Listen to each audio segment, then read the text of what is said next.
Hola, ¿qué tal? Sean todos muy bienvenidos a una nueva transmisión de Dávila en Vivo. Hoy decidimos hacer una transmisión extraordinaria sobre coronavirus por la llegada del virus a nuestro país por primera vez. Me encuentro con el doctor Roberto Olivares, él es infectólogo de Clínica Dávila y estamos a la espera de la doctora Rosana Benítez, también infectóloga, que se va a integrar a la transmisión en un ratito más. Doctor, bienvenido, ¿cómo está? Hola, muy bien, gracias. Muchas gracias por acompañarnos hoy día. Le cuento un poco lo que son las dinámicas de esta transmisión.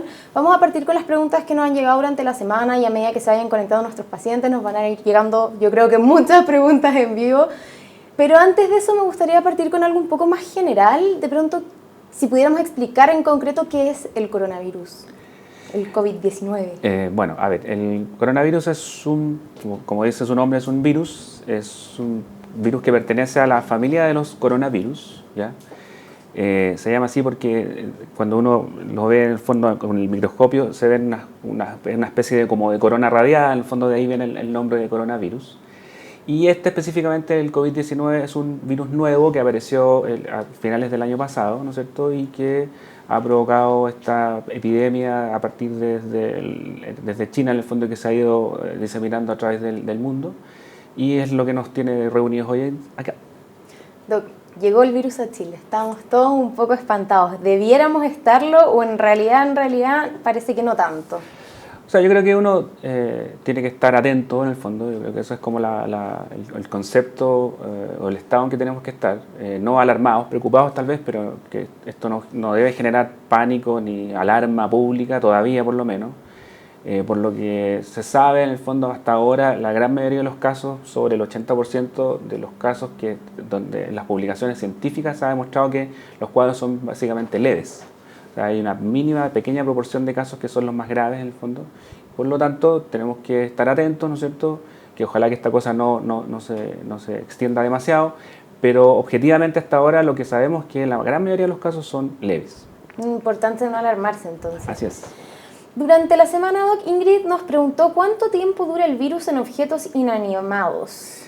Como este es un virus nuevo, todavía eso no se sabe. Hay estudios con otros coronavirus más antiguos en el fondo y ahí es variable, pueden durar varios días eventualmente, pero eso en condiciones ideales, o sea, donde por ejemplo haya poca luz, excesiva humedad, ya en situaciones como muy ideales para el virus se podría mantener en superficie, pero en general con la luz ultravioleta, si hay mucha temperatura, si hay poca humedad, el virus probablemente va a estar poco tiempo va a durar poco tiempo en superficie, y además que como si uno generalmente hace limpieza, utiliza alguna solución con alcohol o con cloro, es rápidamente eliminado en el fondo. Entonces, pero específicamente con este virus, esa pregunta todavía no tiene una respuesta específica en el fondo, claro. Doc, también nos preguntó durante la semana, Jimena, si es que, o sea, bueno, en realidad, ¿qué pasa con un paciente que es asintomático? En el fondo, esto de no estoy seguro si tuve el riesgo y ahora yo podría ser asintomática. Claro, lo que pasa es que, bueno, viene llegando mucha gente de viaje en el fondo que ha estado en países donde hay exposición y transmisión, ¿no es cierto?, local. Y esa gente que eventualmente estuvo en países como Italia, que es el país que más ha repartido casos en el mundo actualmente, claro, sí, tiene que tener ojo y probablemente tiene que tener cierto grado de preocupación y responsabilidad, no porque se vaya a enfermar en forma grave, sino que eventualmente pudiese enfermarse y transmitirle esa infección a un paciente más de riesgo. Y por lo tanto, lo ideal sería que, si es factible y es posible, si viene de un país donde hay transmisión local, pero está asintomático, eventualmente tiene que mantenerse alerta en el sentido de ver si se enferma o no. O sea, si eventualmente presenta síntomas, bueno, tiene que seguir el protocolo, lo que sea sugerido por el Ministerio de Salud, en el fondo, donde tiene que consultar y que eventualmente le hagan el examen, etcétera, para confirmar si tiene o no el coronavirus. Pero ahora, si eventualmente a partir de un asintomático pudiese infectar a una persona, eso también todavía no está muy claro. Aparentemente no, o no sería lo más importante. En el fondo, generalmente las personas, hasta ahora lo que se sabe es que transmiten la infección cuando están sintomáticos. Ah, perfecto. Por lo tanto, es probable que sea de bajo riesgo si uno tuviese el virus y estuviese asintomático transmitirlo. Es una cosa que igual de todas maneras hay que ver qué va a pasar. Pero resumiendo, en el fondo, una persona asintomática que viene volviendo de un lugar donde hay transmisión local, lo que tiene que hacer es observarse, esperar y ver si eventualmente presenta algún cuadro clínico y ahí consultar. Si no, esperar. Perfecto. Catalina quiere saber cómo identificar el coronavirus con un resfriado común. En el fondo, ¿cómo se distinguen uno de otro? O sea, si los casos son leves, podrían parecerse bastante. Pero esto de que dicen que parte con el dolor de garganta, que... Claro, lo que pasa es que el resfrío común generalmente es un cuadro que no va a provocar compromiso de estado general, eso es lo más importante. Generalmente los pacientes, para decirlo en forma así más coloquial, van a tener mocos, ¿no es cierto? Pero las personas no van a tener cefalea, no van a estar decaídos, no van a tener dolor muscular. Pero en cambio, este coronavirus, en los casos como promedio, probablemente va a tener dolor de garganta, va a tener tos seca. Generalmente el paciente con resfrío común no tiene tos. Generalmente estos pacientes tampoco tienen mucha coriza, no tienen mucho moco, ¿ya?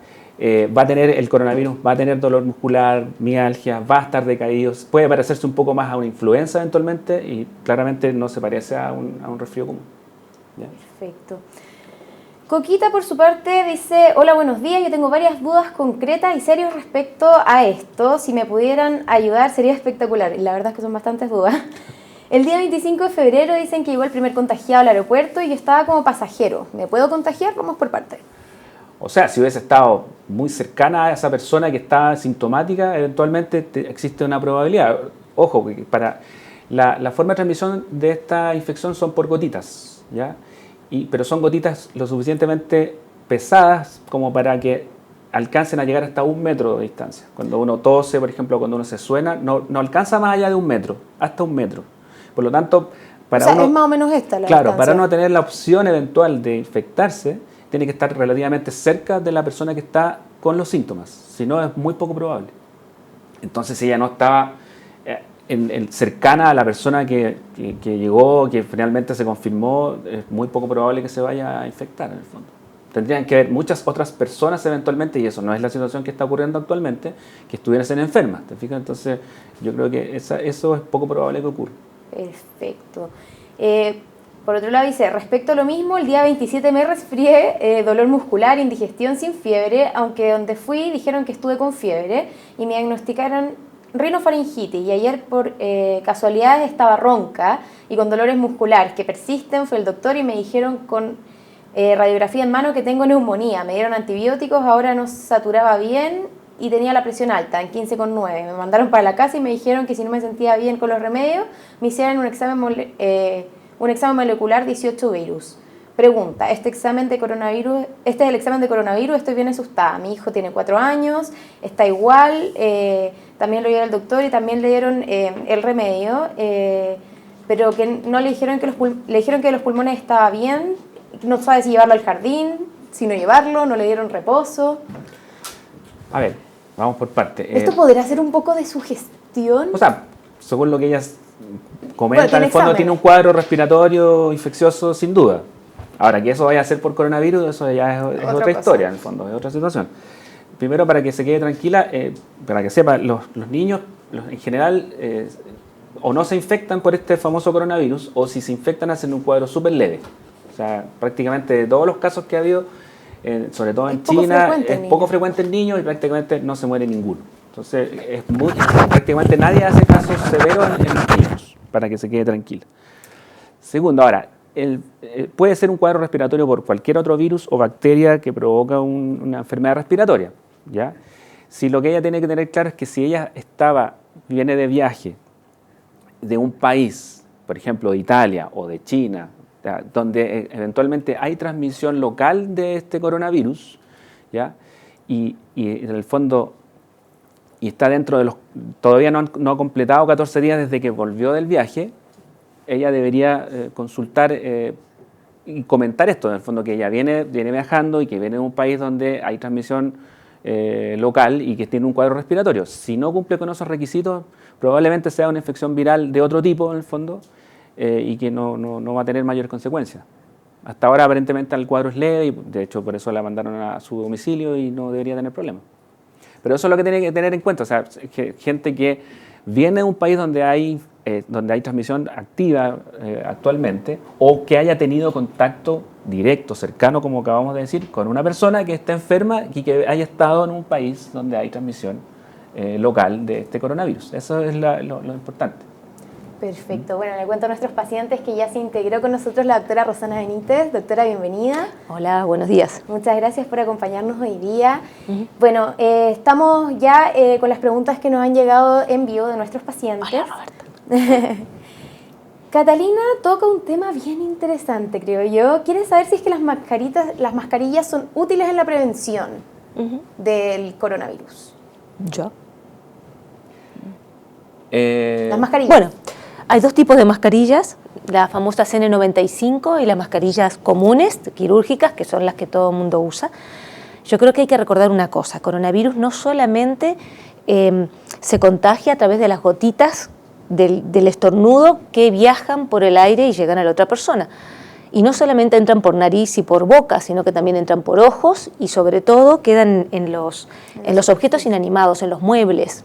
Entonces, si yo voy en el bus y una persona tose y yo me agarro justo de ese lugar, por ahí también me puedo contagiar. Entonces, yo creo que el primer punto es recordarles que la mascarilla no es todo, es solamente parte de lo que yo tengo que hacer para no contagiarme. Y nos da una falsa seguridad, entonces a mí como que eso me preocupa un poquito, ¿no? Y lo otro es que la mascarilla hay que saber colocársela y tiene una duración. Entonces, cada mascarilla quirúrgica que yo uso, estas comunes que venden en todas partes, dura 20 minutos y si se moja, por ejemplo, porque yo estoy resfriado con mis propias secreciones, hay que cambiarla antes. El lavado de manos es esencial. Si no me lavo las manos, me voy a contagiar igual porque tenemos la costumbre de tocarnos con las manos la cara. Entonces, la mascarilla quirúrgica sirve, no es 100% efectiva, no es lo único que tengo que hacer y tampoco es lo más importante. Las N95, que son las que mucha gente a veces quiere usar, que son bastante más complicadas de colocar, necesitan una forma de colocarse especial, esas son más para el contacto mucho más estrecho con el paciente. Perfecto, pero, o sea, ¿dirían que es indispensable el uso de mascarilla? Porque, claro, yo me encuentro en el metro con gente con mascarillas, de repente incluso, claro, mal puestas, se tapan solo la boca, no la nariz. Claro, la recomendación, en el fondo, de la Organización Mundial de la Salud, en el fondo, es que para las personas que no tienen síntomas, no es útil usar las mascarillas. O sea, en el fondo, y de hecho se produjo toda esta cosa como de agotar el stock de mascarilla en todos lados, en el fondo, y la gente que realmente la necesita, o sea, las personas que trabajamos directamente con pacientes enfermos, es el personal de salud el que necesita fundamentalmente usar mascarilla, ya sea la quirúrgica, la clásica o la N95 en el fondo. Pero está bien recomendado que la gente que no tiene síntomas no le sirve para nada usar las mascarillas, salvo que, por ejemplo, yo esté al cuidado de una persona que está enferma, claro, ahí eventualmente yo me puedo colocar la mascarilla. O si yo me enfermo y tengo síntomas y para evitar infectar a otros, yo me pongo la mascarilla, en el caso del paciente enfermo. Pero en el resto, como dice la doctora, al final termina siendo más un problema que una solución. Bien importante ese tema que dura 20 minutos. Claro, entonces hay que estar cambiando en forma frecuente y muchas veces la gente tienen 4 horas molesta, empieza a molestar, empiezan a manipularse la mascarilla y si las manos están contaminadas se van a infectar igual. La forma correcta de sacársela entonces es por atrás, ¿no? Sí, así es. Pero también es importante la forma de colocarla, ¿no? De asegurarla bien, porque si me la uso como si fuera una cosa suelta así, no sirve. Entonces yo diría que si voy a usar una mascarilla, hay tutoriales en internet de cómo colocársela, vean cómo se debe colocar y sepan que no es 100% efectivo y que se pueden contagiar igual si no se lavan las manos, no mantienen distancia de la gente que está estornudando o con tos y fiebre. Perfecto. Coquita retoma el caso de la neumonía, lo que estábamos hablando recién, y quiere saber si es que ella debiera ocupar mascarilla para no contagiar. O sea, en general, por eso, para cualquier virus respiratorio, si uno se preocupa para evitar el contagio para un cercano, un tercero en su casa, sobre todo si es una persona que, por ejemplo, sea un paciente mayor, ¿no es cierto?, de tercera edad o paciente con algún tipo de enfermedad con las defensas bajas o enfermedad crónica, es razonable. Si no tiene mucho sentido en el fondo. Además, bueno, Coquita también quiere saber si es que el alcohol gel realmente sirve. Hablamos del lavado de manos, pero el alcohol gel, hay unos que son como más reales que otros, ¿no? A ver, yo creo que es como todo. Tanto las mascarillas, vuelvo con las mascarillas, como el alcohol gel, tienen que estar certificados, tienen que ser de buena calidad. Hay alcohol gel por ahí que uno no sabe realmente ni qué porcentaje No sabemos ni qué porcentaje de alcohol tiene, entonces si tiene menos de 60% de alcohol, ese gel no me sirve. Si tengo las manos sucias, con contenido orgánico, o sea, con cualquier suciedad, sangre, polvo, lo que sea, el alcohol tampoco sirve. Y después no puedo estar usando alcohol gel todo el tiempo sin lavarme las manos. O sea que el lavado de manos también es importante. En definitiva, si se va a usar alcohol gel, la pregunta es si sirve. Sirve, siempre que tenga, lo habitual es que tenga 70% de alcohol, lo mínimo es un 60%, que esté certificado, o sea que realmente tenga el alcohol que dice tener. ¿Ya? Usarlo siempre con las manos limpias y ojalá, a mí me gusta no más de 5 veces, no sé qué opinas tú. Claro, sí. Más o menos cada 5 usos de alcohol gel uno debe ser después lavarse las manos. Claro. Perfecto.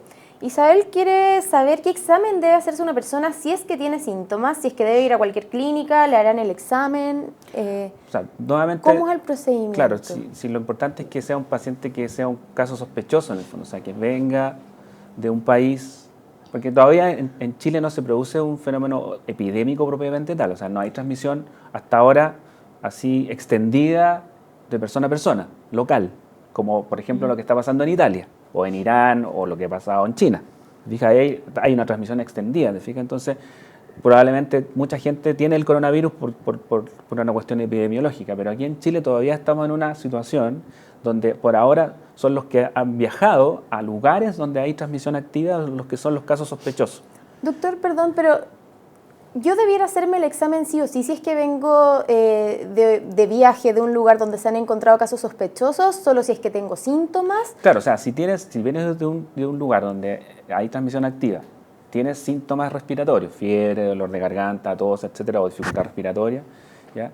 Y en el fondo todavía estás dentro del periodo máximo de incubación, que son 14 días, digamos, desde que está viajando en el fondo. Esa es la persona que tiene que ir a consultar y decir, mire, yo vengo de Italia o vengo de China, tengo síntomas respiratorios, estuve allá, y ahí a esa persona claramente se activan los protocolos en hospitales, en clínicas, y se le toma el examen. Ya, Doc, y respecto a la pregunta de Isabel, este paciente que tiene los síntomas, que viene de Italia, de China, ¿va a cualquier clínica, a cualquier establecimiento de salud o puede...? A ver, lo ideal es que si la persona, por ejemplo, llega y tiene síntomas, ojalá ni siquiera vaya al lugar, llame si no está grave. Estamos claros que si hay un problema respiratorio importante, uno se va a la posta, se pone una mascarilla quirúrgica, el paciente, se va a la posta, al tiro menciona que está con problema respiratorio y rápidamente lo van a poner en contacto con el personal sanitario que lo va a atender. Pero supongamos que son síntomas suaves, es un poco de fiebre, me siento un poco mal.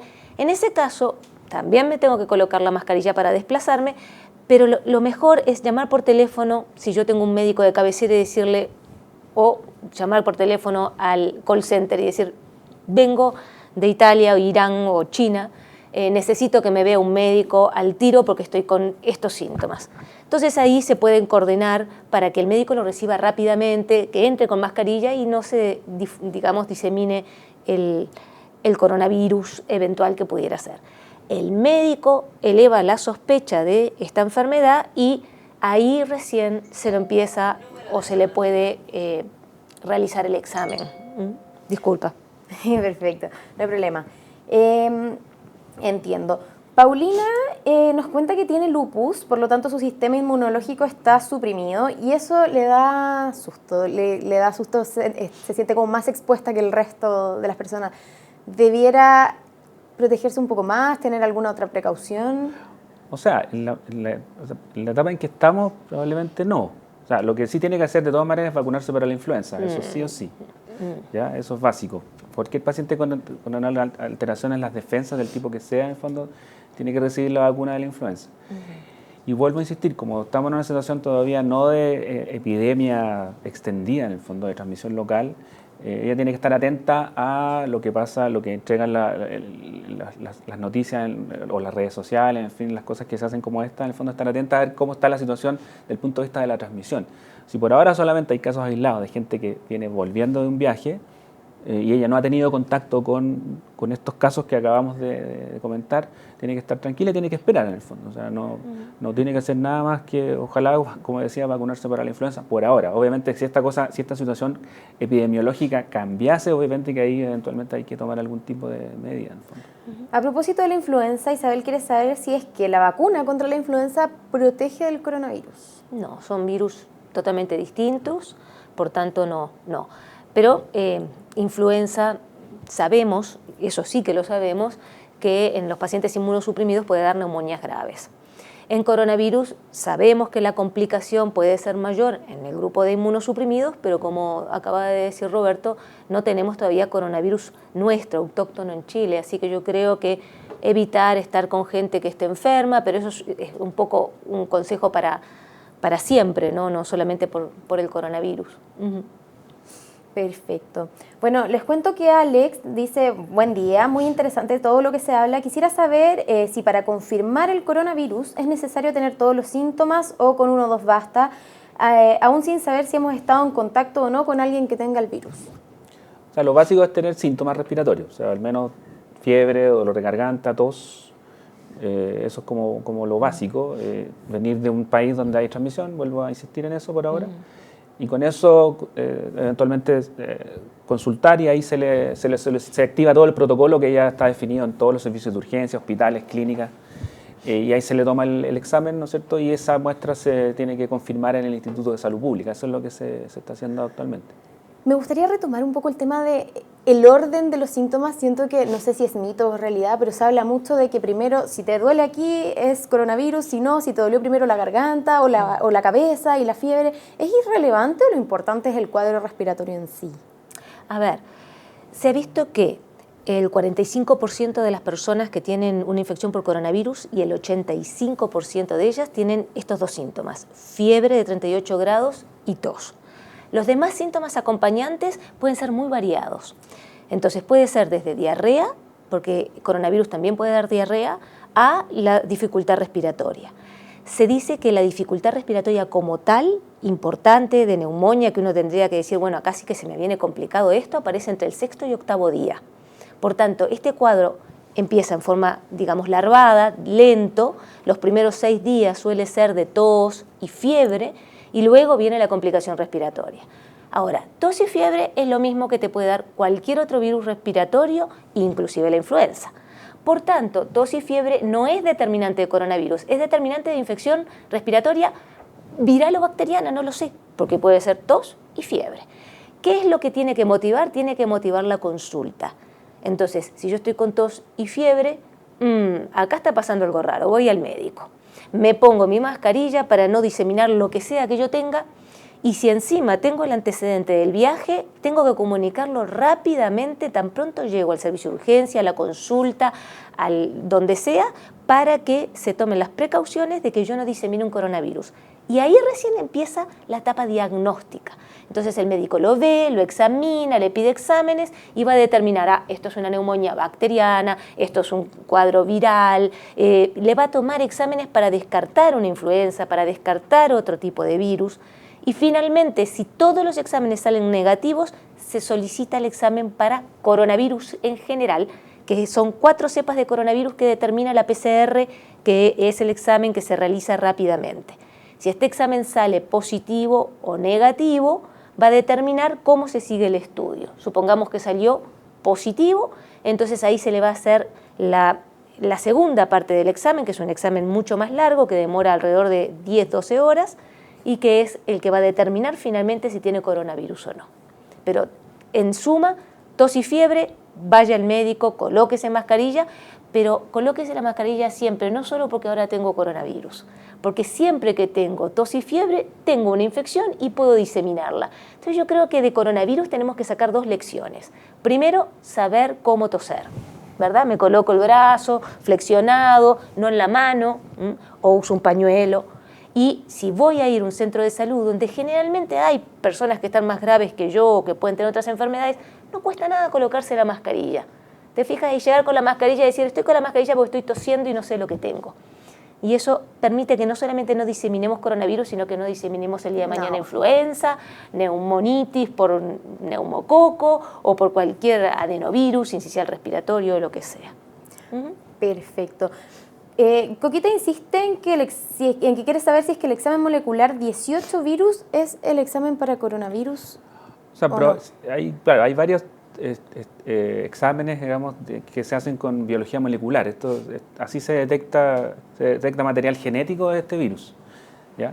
Y generalmente hay uno que se llama Film Array, pero hay varias marcas o qué sé yo, donde eventualmente, claro, tú puedes detectar el coronavirus, pero ahí te detecta el coronavirus como de la familia, como una cosa más genérica, ¿ya?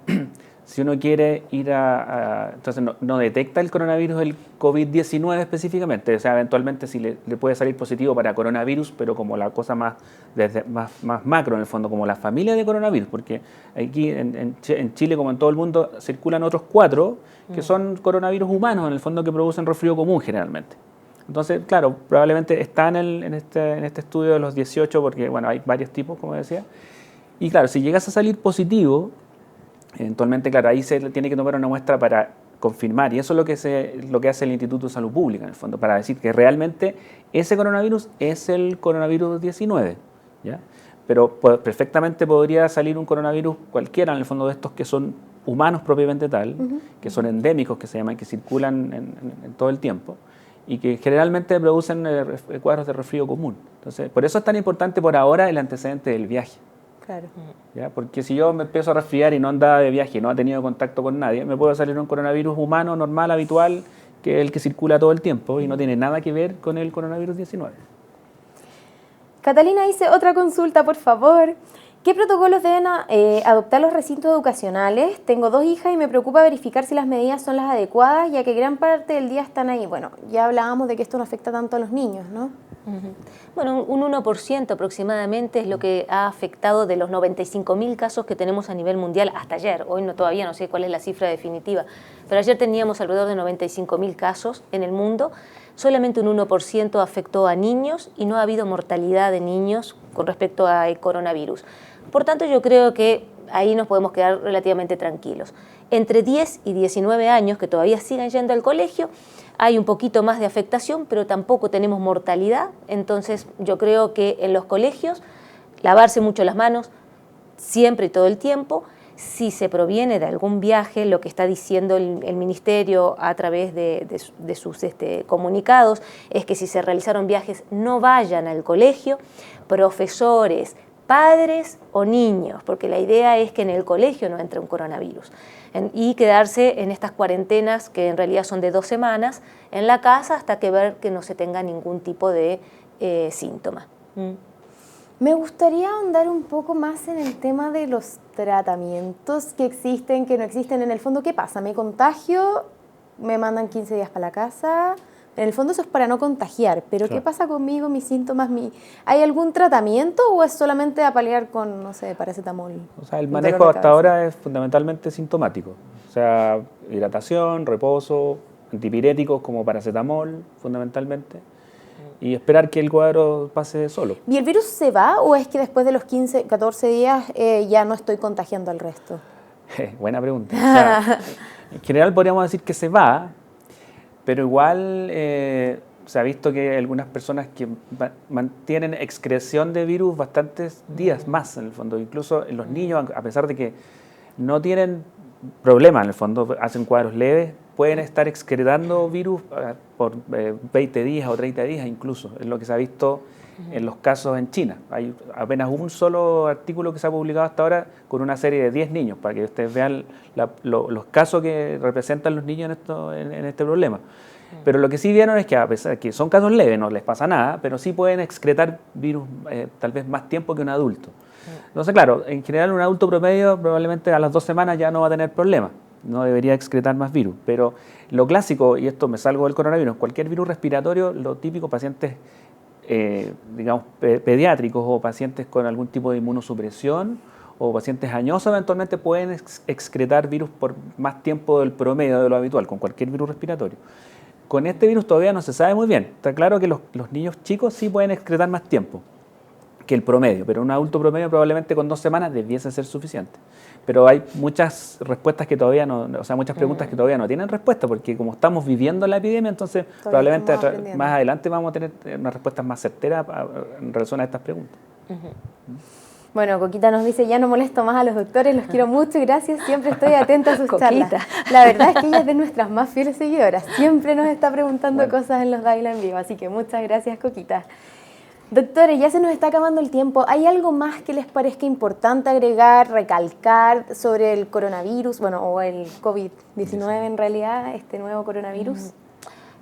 Yo creo que siempre hacer hincapié en que el lavado de manos es importante, que debe durar mínimo 30 segundos.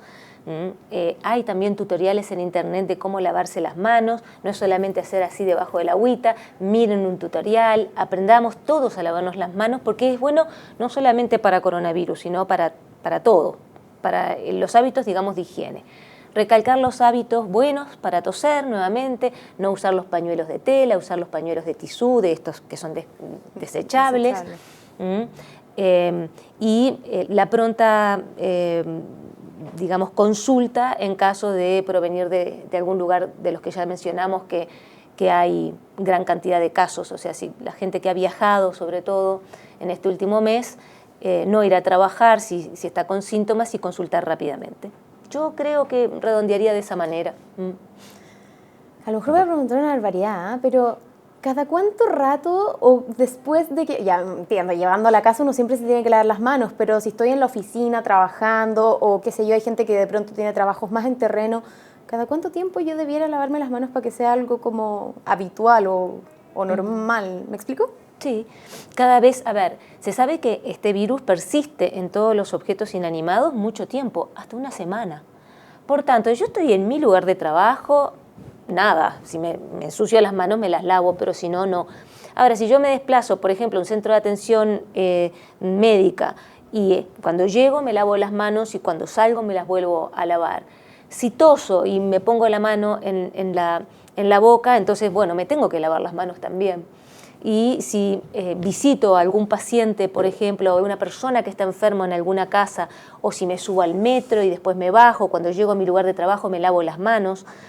Si llego a mi casa y estuve en el metro, o estuve en un cine o en un teatro, me lavo las manos. Antes de comer me lavo las manos. Perfecto.